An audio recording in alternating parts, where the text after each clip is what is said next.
देखिए, सबसे पहले मैं ये बताऊंगा कि ये संग्रहालय जो है उस संग्रह कैसे होता है संग्रहालय की सामग्रियों का। इसमें सबसे बड़ा योगदान होता है हमारे जिला प्रशासन का। भारत सरकार का 1878 ईस्वी में एक कानून बना था, इंडियन ट्रेजर ट्रोव एक्ट। उसके आलोक में ये बनाया गया था कि जिला कलेक्टर का ये दायित्व बनता है कि उनके क्षेत्र में कहीं भी अगर पुरातात्विक सामग्रियाँ या प्राचीन वस्तुएं, मूर्तियाँ जो भी हो, ऐतिहासिक महत्व की जो भी वस्तुएं हैं प्राप्त होती हैं, वो पुराविशेष हैं हमारे लिए।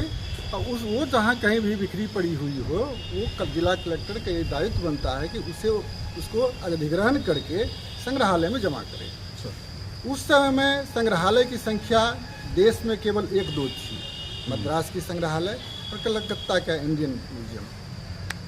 इसलिए कलेक्टर का ये दायित्व बनता था कि वो अपने ट्रेजरी में आके जमा करें। लेकिन बाद में जब विकास हुआ संग्रहालय बनने की, तो उसके बाद ये नियम बनाया गया। 1978 का जो बिहार पुलिस मैनुअल बना, उसमें स्पष्ट ये प्रावधान किया गया कि पुलिस का ये दायित्व बनता है उनके क्षेत्र में कहीं भी प्राचीन सामग्रियाँ, ऐतिहासिक महत्व की वस्तुएं, पुरावशेष, मूर्तियाँ अगर मिलती हैं तो उसे संग्रहित करके सरकारी संग्रहालय में जमा करना। और ये हमारा दायित्व बनता है, संग्रहालय का दायित्व बनता है कि उनसे हम लोग समन्वय स्थापित करके उसे संग्रहालय को डेवलप करें। बक्सर की इंटरेस्ट ये है कि हमारे बिहार में धरोहर प्रेमी जो हुए हैं वही संग्रहालय बनाए हैं। वाह। अधिकतर धरोहर प्रेमी का है। सरकार द्वारा बहुत कम म्यूजियम बनाया गया है। जो भी सरकारी संग्रहालय आप देख रहे हैं उसमें किन्हीं का नाम देख रहे हैं, बिहार सरकार की, वो है उनका पर्सनल कलेक्शन। अब जैसे सीताराम उपाध्याय थे, वो धरोहर प्रेमी थे, वो इतिहास के विद्यार्थी नहीं थे, पुरातत्व के विद्यार्थी नहीं थे, म्यूजियोलॉजी के विद्यार्थी नहीं थे, लेकिन उनका ये अभिरुचि थी उनकी कि वो अपना क्षेत्र में घूम के पुरातात्विक सामग्रियाँ जो है उसको एकत्र करते थे और उसको एकत्र करके इतना जमा करके रखे हुए थे कि उन्होंने 1993 में सरकार को डोनेट कर दिया।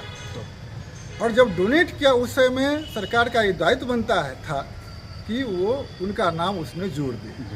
तो जो बक्सर संग्रहालय पहले से थी उसको यहाँ पर उनका सीताराम उपाध्याय संग्रहालय का नामकरण हो गया। और उस समय SK नेगी हमारे DM थे, उन्होंने, वो भी संस्कृति के प्रेमी थे, धरोहर के प्रेमी थे, और उन्होंने ही इंटरेस्ट लेके इस संग्रहालय के एक भवन के लिए ये ज़मीन दिया और भवन का भी शिलान्यास करवाया। फिर 1996 में जो जिला पदाधिकारी थे उनके द्वारा इसका उद्घाटन किया गया और विधिवत इसमें संग्रहालय का प्रवेश हुआ और यहाँ डेवलपमेंट उसकी यात्रा शुरू होती है।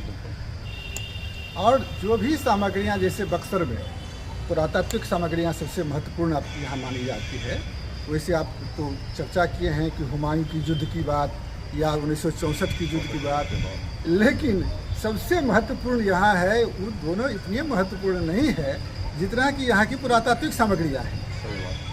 और उसके लिए 1926-27 में उत्खनन कराया गया था। उस समय के डॉक्टर A बनर्जी शास्त्री थे, जो बिहार रिसर्च सोसाइटी और पटना म्यूजियम से जुड़े हुए थे। उन्होंने उत्खनन कराया था बक्सर का, उसमें कुछ पुरातात्विक सामग्रियाँ मिली।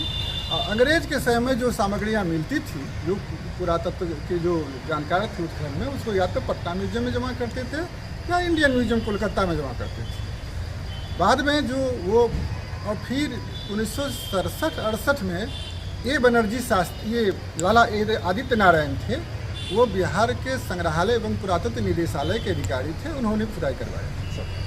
फिर 2011 से लेकर 14 तक हमारे पुरातत्व और संग्रहालय के जो निदेशक थे डॉक्टर उमेश चंद्र द्विवेदी, उनके डायरेक्शन में खुदाई हुई थी। ये तीनों समय में बहुत दुर्लभ जानकारियाँ मिली है जो इस बक्सर के इतिहास के लिए अत्यंत ही महत्वपूर्ण है और दुर्लभ है, और संसार के जो आर्ट हिस्टोरियन है उनको आकर्षित करने के लिए काफ़ी है। बिल्कुल। इस ढंग से इसका ये महत्व है और इस देश में